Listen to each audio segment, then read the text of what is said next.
오늘은 보고 들은 것을 말하지 않을 수 없다 하는 제목으로 하나님의 말씀을 나누고자 합니다. 성전 미문에서 구걸하던 장애인을 베드로와 요한이 나사렛 예수 그리스도 이름으로 일어나 걷게 하는 놀라운 은혜를 나누지요. 그렇게 되니까 많은 사람들이 심히도 놀랍게 여기며 솔로몬 행각에서 베드로를 붙들고 그 놀라운 일에 대하여 주목하는 거예요. 그러니까 베드로가 왜 우리를 주목하느냐고. 너희가 십자가 못 박아 죽인 그 예수를 하나님 아버지께서 다시 살리셨는데 그 예수 그리스도를 믿음으로, 그 이름을 믿음으로 말미암아 이렇게 구원을 받고 새롭게 되어진 하나님 안에서 영광스러운 믿음의 삶을 이루게 되어졌다고 그렇게 선포를 합니다. 그러니까 예수님이 하나님의 아들이 아니라고, 예수님이 하나님의 아들이라고, 유대인의 왕이라고 증거하는 그것은 참 하나님을 모독하는 말이라고. 그래서 예수님을 십자가에 못 박아 죽이는 일을 주도했던 산헤드린 공회에서는 예수님이 부활했다고 증거하는 것을 아주 듣기 싫어하여 베드로와 요한을 가두어 감옥에 가두게 되어집니다. 그런데 해가 저무는 시간이 되어져서 이제 어떻게 신문을 할 수 없으니까 이튿날 신문하기 위하여 가두었다가 그 이튿날 불러내서 신문을 하는 거야. 너희가 무슨 권세로 누구의 이름으로 예수를 부활했다고 예수를 증거하냐고. 그러니까 베드로와 요한이 우리는 보고 들은 것을 말하지 않을 수 없다. 너희가 십자가에 못 박아 죽인 그 예수, 그는 3일 만에 부활했는데 우리는 부활하신 주님을 보았다. 뿐만 아니라 부활하신 주님께서 몇 날이 못 되어 성령이 임할 것이니까 성령을 예루살렘을 떠나지 말고 기다리라고 했는데 그 성령이 오셨고 그 성령이 임하면 증인이 될 것이라고 말하면서 땅끝까지 이르러 예수님이 부활했다고. 죽은 자는 예수 그리스도가 부활하여 생명을 믿는 자는 다 부활하게 될 것이라고 증거하라고 예수님이 분부하셨기 때문에 우리는 말하지 않을 수 없다고 그렇게 오늘 본문에서 말하고 있습니다. 오늘 2절은 그렇게 말해요.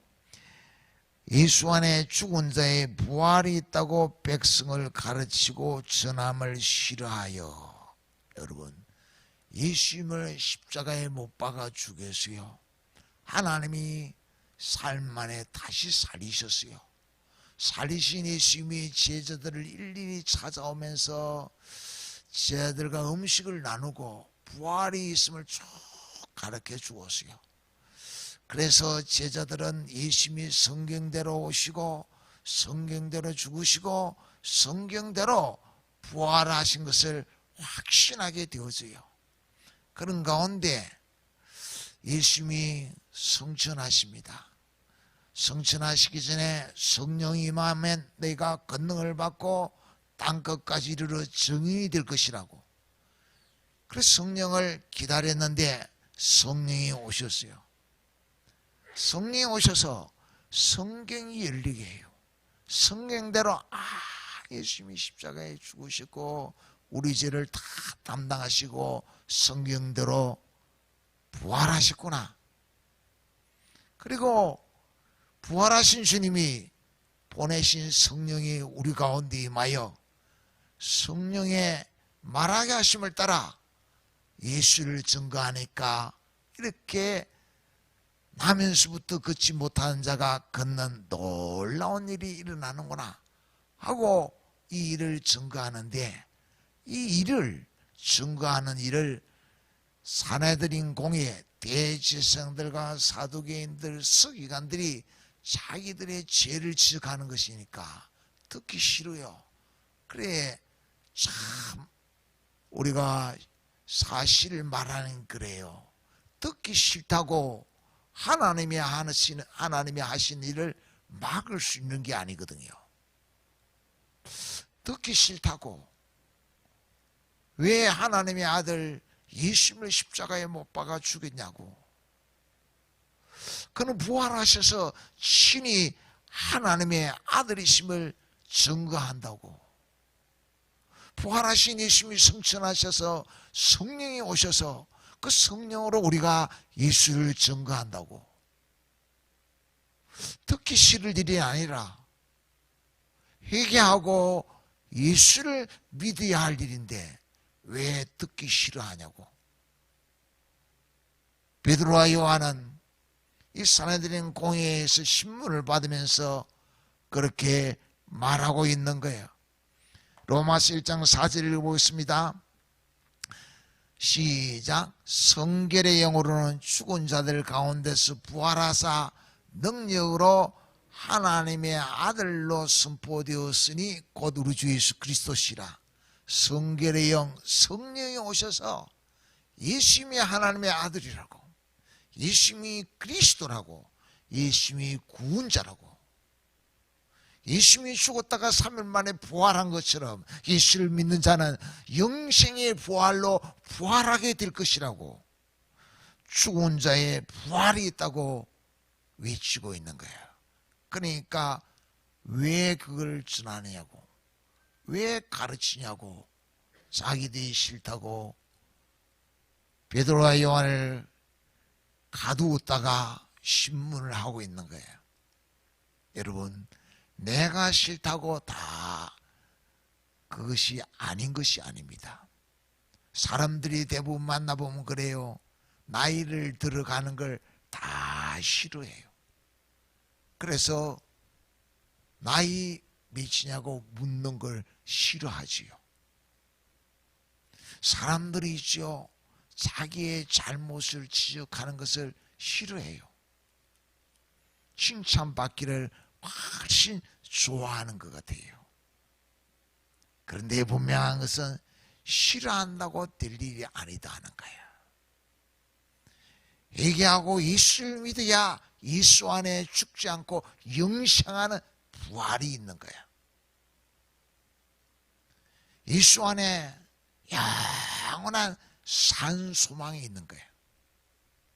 오늘 이 인류 역사 속에 하나님의 하신 일을 우리가 눈으로 목도하고 있어요.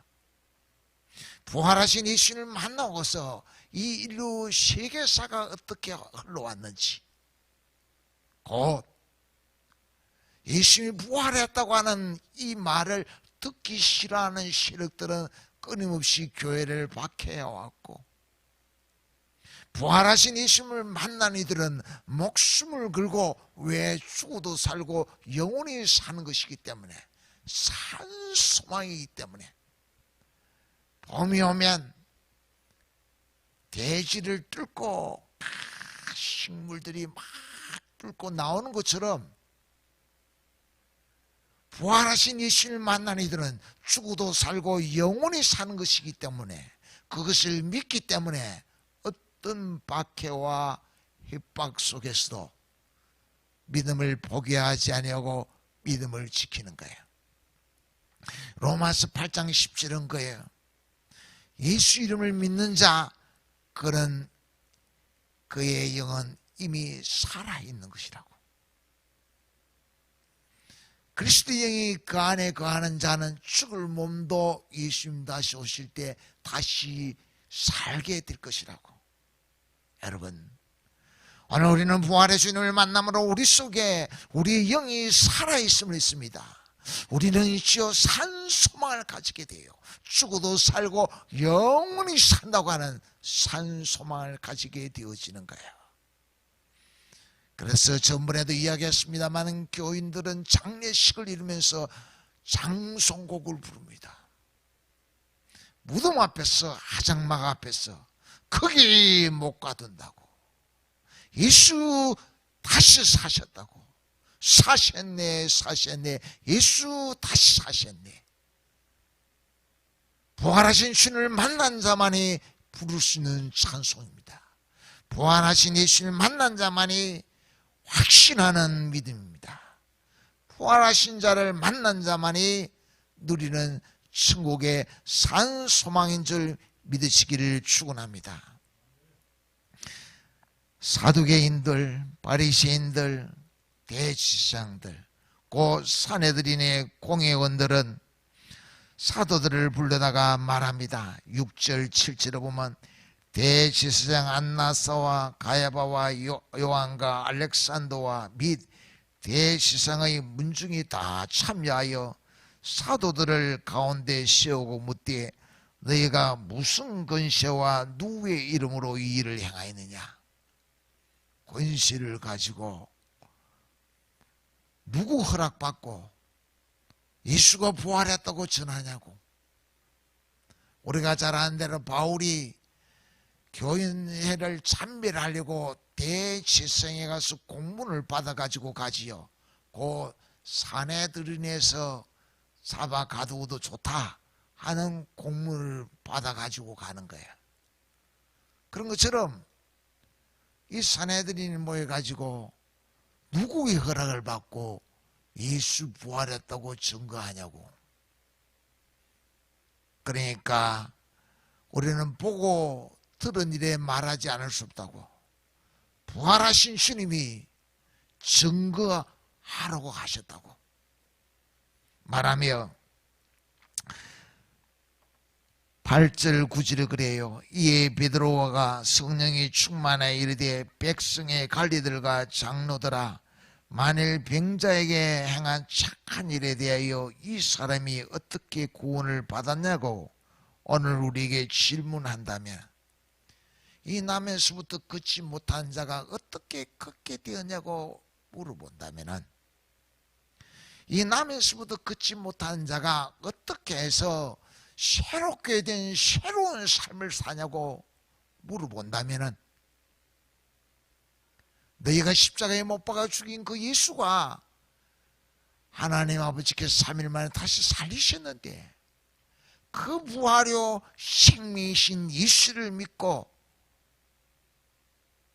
이가 새로운 삶을 살게 되었다고. 영혼이 살고 육이 사는 강명한 삶을 이루게 되어졌다고. 12절은 그렇게 말해요. 다른 이로서는 구원을 받을 수 없나니 천하 사람 중에 구원받을 만한 다른 이름을 우리에게 주신 일이 없다고. 너희는 종교 지도자로서 예수는 하나님의 아들 그리스도가 아니라고, 예수는 구원자가 아니라고, 예수 믿는다고 구원받는 것이 아니라고 그를 갖다 버렸는데 집을 짓는다면 구원을 이루어가는 건축자로서 예수를 갖다 버렸는데 하나님 아버지는 그가 머릿돌이 되게 했다고. 예수를 믿음으로 구원한다고 다른 길은 없다고. 이 남에서부터 걷지 못하는 자가 어떻게 새롭게 되었냐 하면은 예수 그리스도를 믿음으로 새롭게 되어졌다고. 너희는 예수님이 하나님의 아들 그리스도가 아니라고 메시아가 아니라고 갖다 버렸는데 하나님 아버지는 그리스도가 하나님의 아들이라고 예수가 메시아라고 이렇게 증거해 주었고 이 나면서부터 걷지 못한 자도 예수 그리스도를 믿음으로 강명한 삶을 이루게 되어졌다고 그렇게 말씀하는 거예요. 그렇게 외치고 있는 거예요. 여러분 오늘 우리는 어떻습니까? 씨 뿌리는 비유에서 그렇게 말해요. 씨를 갖다 뿌리는데 들어는 길가에, 들어는 돌짝밭에, 들어는 가시덤불밭에, 들어는 옥토에, 옥토에 뿌려진 씨는 30배 60배 결실을 맺는 거예요. 길가에 뿌려진 씨는 새가 와서 주워 먹어버려요. 돌밭이나 가시덤불밭은 자라나다가 기운이 없어서 환난과 고난을 이기지 못하고 열매를 맺지 못하지요. 돌밭에 뿌려진 씨가, 길가에 뿌려진 씨가 뭡니까? 지금 예수님의 말씀을 듣는데 예수님의 말씀은 있지요, 근시 있는 말씀이에요. 성경이 열리는 말씀이에요. 하나님의 구원의 계획을 잘 설명하는 말씀이에요. 예수님은 자신을 가리켜서 하나님의 아들이라고 말해요. 예수님 자신 부활이요 생명이라고 말해요. 자기를 믿는 자는 죽어도 살고 영원히 산다고 말해요. 그런데 길가밭은 예수님을 죽여야겠다. 그래 의논해가지고 예수님을 십자가에 못 박아 죽이시오. 길가밭이라는 거예요. 그 말씀은 신규지시가 안 했어요. 마귀에게 다 빼앗기게 된 거예요. 빼앗기게 된 거. 버린 돌이라는 거예요.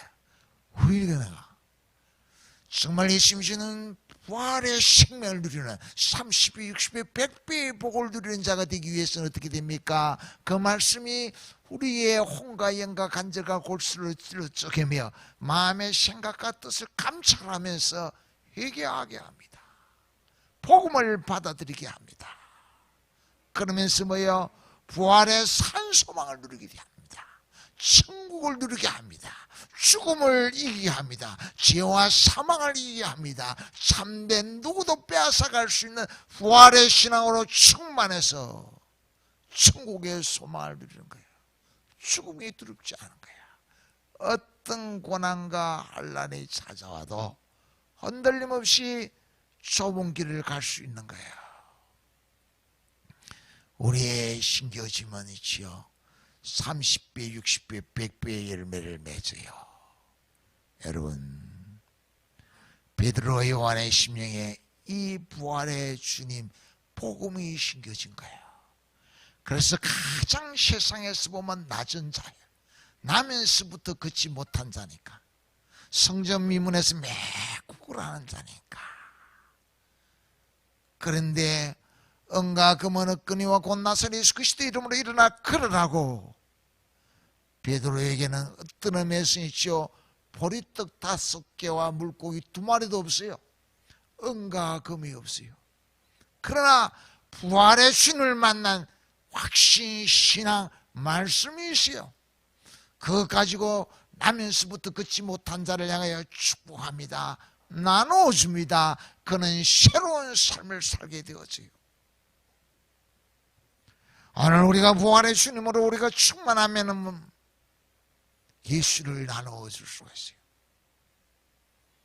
나면서부터 걷지 못하는 자, 그를 낮은 자라고 천한 자라고 멸시하고 무시하는 것이 아니라 그를 긍휼을 기면서 그를 사랑의 눈으로 보면서 그를 예수 그리스도 안에는 축복으로 초대하면서 축복하는 사람이 돼요. 나사렛 예수 그리스도를 만나서 새로운 삶을 살으라고. 나면서부터 걷지 못하는 자, 그를 푸른 초장으로 맑은 시냇물가로 우리 선한 목자 되시는 하나님이 독생자를 희생하시면서 부활로 초대하는, 영생으로 초대하는 자리로 우리가 데려갈 수가 있는 거예요. 사랑을 나누는 거예요. 그래서 공평한 거예요. 공평한 거. 하나님 우리의 사랑을 퍼부어 주어가지고 나만 예수 믿고 나만 간직하는 것이 아니라 낮은 자리에 있는 자, 아직 예수를 모르는 자들에게 나누어 줌으로 공평하게 분배가 되게 함으로 예수 그리스도 안에는 축복을 누리게 돼요. 먼저 내 심령에 부활의 주님을 심어가지고 30배, 60배, 100배가 되는 복을 누리게 되어졌다고 표적을 보이는 거예요. 사랑의 흔적을 보이는 거예요. 나눔의 흔적을 보이는 거예요. 보리떡 5개, 물고기 2마리로 5,000명이 먹고 12강조가 남는 흔적을 보여주는 거예요. 이 착한 일에 대하여, 이 병자에게 행한 착한 일에 대하여 어떻게 된 것이냐고 묻는다면, 우리가 예수를 만나고 예수를 나누어 줌으로 되어진 것이라고. 예수님이 주신 권세로 우리가 선한 일을 하는데 왜 이가 긋고 뛰고 주님 안에서 새롭게 사는 그것을 보고 이 일을 거냐고 담대하게 말하지요. 그러니까 13절이 그들이 베드로와 요한이 담대하게 말함을 보고 그들을 본래 학문 없는 범인으로 알았다가 이상히 여기며 또 전에 예수와 함께 있던 줄도 알고 14절은 또 병나은 사람이 그들과 함께 서 있는 것을 보고 비난할 말이 없고, 그래서 의논하여 16절을 보면 이 사람들을 어떻게 할까? 그들로 말미암아 유명한 표적 나타난 것이 예루살렘에 사는 모든 사람에게 알려졌으니 우리도 부인할 수 없는 일이라. 성령으로 충만하니까 베드로와 요한에 있지요. 담대한 게 뭐예요? 확신이다. 확신이 있어요. 담대해요. 무슨 말이세요? 부활의 주님 나선 예수 그리스도의 이름으로 나면서부터 긋지 못한 자가 새로운 삶을 사는 거야. 그러니까 담대하게 확신을 가지고 담대하게 사내들인 공회에서 무슨 권세로 누구의 이름으로 예수가 부활했다고 증거하냐 하니까 그 협박에 전혀 흔들리지 않는 성령이 함께 하니까 담대함으로 외치는 거. 여러분 오늘도 찬양할 때 성령이 오셔서 부활의 신앙으로 세웁니다. 확신 가운데 세웁니다. 담대하게 합니다. 이 세상 복음이 능력이 있다. 믿음으로 사는 것이다. 믿음으로 천국을 누리면서 살게 되신 줄 믿으시기를 축원합니다. 마가복음 14장 11절 읽어보겠습니다. 시작. 너희를 끌어다가 넘겨줄 때 무슨 말을 할까 미리 염려하지 말고 무엇인지 그들에게 너희에게 주시는 그 말씀을 하라. 말하는 이는 너희가 아니요 성령이라. 어떻게 전도할까? 또 고난을 받을 때 어떻게 이 문제를 해결해 갈까? 걱정하는 게 아니다. 기도하는 일이다. 기도하면서 뭐예요? 성령께서 인도하는 대로 성령께서 주시는 말씀을 전해야 된다. 성령은 어떻게 인도합니까? 나면서부터 걷지 못하는 자 그를 사랑의 눈으로 보게 해요. 긍휼의 눈으로 보게 해요. 그러면서 뭐예요? 답을 하네. 답. 그래 나면서부터 걷지 못하는 자지만은 세상에서 참 어떻게 보면 참 불쌍한 사람이지만은 지독히도 가난한 사람이지만은 예수를 만나면 천국을 누릴 수 있다. 새롭게 살 수 있다. 찬양하며 감사하며 천국을 누릴 수 있다는 확신을 가지고 내게 은과 금은 없거니와 곧 나사렛 예수 그리스도 이름으로 일어나 걸어라. 그렇게 말하도록 역사하시는 분이 성령입니다. 그렇지 않으면 악령은 어떻게 합니까? 악령은 회개하지 못하게 하고 악령은 협박하는 협박. 누가 네 보고 예수 전하라고 했노? 협박하는 거 협박. 악령의 역사는 그렇고 성령은 사랑의 눈으로 보게 하고 답은 예수다. 예수 안에 새롭게 사는 일이 있다 라고 예수를 나누는데 그 나면서부터 걷지 못하는 그를 있지요. 사랑의 눈으로 보게 해요. 사명을 깨닫게 해요. 공평하신 하나님이 나에게 예수를 나누어 주라고 하는구나. 예수를 나누어 주라. 그러니까 우리 예수 믿는 사람에게는 절대로 갑질이 있을 수가 없어요. 예수님이 그러하지 않았잖아요. 낮은 자리 세리와 죄인들을 찾아가면서 예수 믿는 자는 섬기는 자를 가는 거예요. 사랑의 눈으로 공의의 눈으로 보면서 예수님이 답이다고 복음을 나누게 복음 그렇게 새롭게 하지요. 지금도 원래 전 세계적으로 막 전쟁이 얼마나 많이 일어났는지요. 자, 누가 전쟁을 원하겠습니까? 그 사람의 욕심이 있죠. 전쟁을 이렇게 전쟁이 뭡니까? 전쟁. 남의 그 빼앗아 물러 가는 거 아닙니까? 그죠? 총칼을 들고 강도지 강도. 그죠? 총칼을 들고 막 빼앗아 물려고.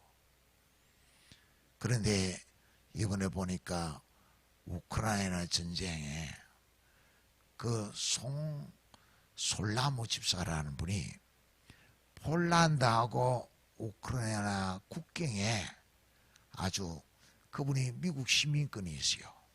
그래서 미국 시민권이 있어서 우리 한국 성에서는 최전방까지 못 가는데 그 최전방에 폴란드하고 우크라이나 국경에다가 큰 창고를 지어서 큰 창고를 지어가지고 그 막 음식들을 다 갖다 놓고 전에는 그 음식 나누는 사람이 12명밖에 안 돼요. 종업원이 일하는 사람이. 지금은 300명이에요. 300명. 전쟁으로 인해서 먹지 못하고 막 다치고 그런 사람들에게 나누는. 그러니까 뭐예요? 오히려 전쟁을 통하여 성길자가 많아지는 성길자가. 군목도 그래요. 우크라이나의 군목.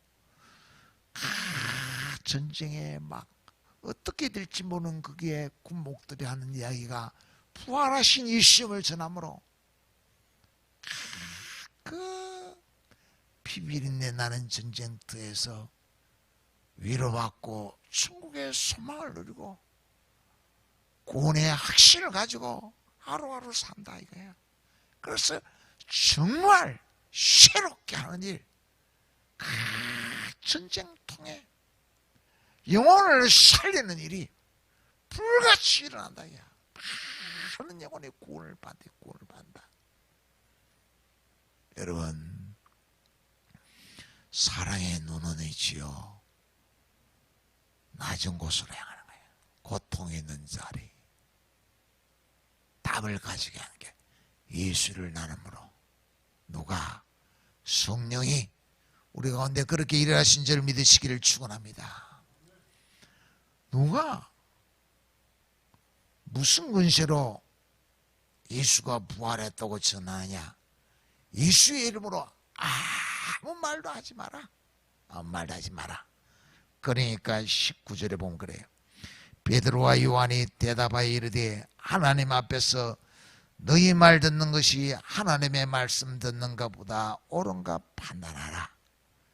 20절에 우리는 보고 들은 것을 말하지 않을 수 없다 하니 21절이 관리들이 백성들 때문에 그들을 어떻게 처벌할지 방법을 찾지 못하고 다시 위협하여 놓아주었으니 이는 모든 사람이 그 된 일을 보고 하나님께 영광을 돌림이라. 예수님은 십자가에 못 박아 죽였는데 부활하신 예수님이 성령을 보내가지고 나선 예수 그리스도 이름으로 사랑을 나누니까 복음을 나누니까 나면서부터 걷지 못하는 자가 크게 되어지고 믿는 자의 수가 막 일어나고 하니까 막을 방법이 없는 거예요. 막을 방법이. 소망인데 생명인데 죽음이 두렵지 않은데 그리고 성령께서 딱 확신으로 굳세게 붙잡아 주니까 할 말을 주시기를 하나님의 말 듣는 것이 옳은가 사람의 말 듣는 것이 옳은가 판단해봐라. 이 나면서부터 걷지 못한 자를 일어나 걷게 하고 새롭게 사는 일을 너희는 왜 하지 못하게 하냐? 너희 말 듣고 안 하는 게 옳은가? 하나님의 말씀 듣고 하는 게 옳은가? 판단해봐라. 판단해봐라. 막을 방법이 없어요. 처벌할 방법이 없다. 그런데도 악의 역사는 끊임없이 방해합니다. 그래서 이 인류 역사 속에서는 방해하는 세력과 예수를 증거하는 세력이 있는 거예요. 심지어 교회 안에도 양과 염소가 있다 이거예요. 우리는 뭐예요? 기도하며 성령의 인도를 따라 정말 죄와 사망에서 구원받은 참자유를 누리고 천국의 산소망을 누리고 부활의 신앙 확신을 가지고 정말 죽음이 두렵지 않고 죽음이 찾아올 때 우리 하나님이 두 손 벌리고 어서 오라고 하는 그 손길을 따라 다 천국에 입성하는 복, 생명의 길 가운데 서 있는 그런 믿음의 삶을 이루어야 될 줄로 믿습니다. 그렇게 믿음으로 사신 아름다운 성도들이 되기를 축원합니다.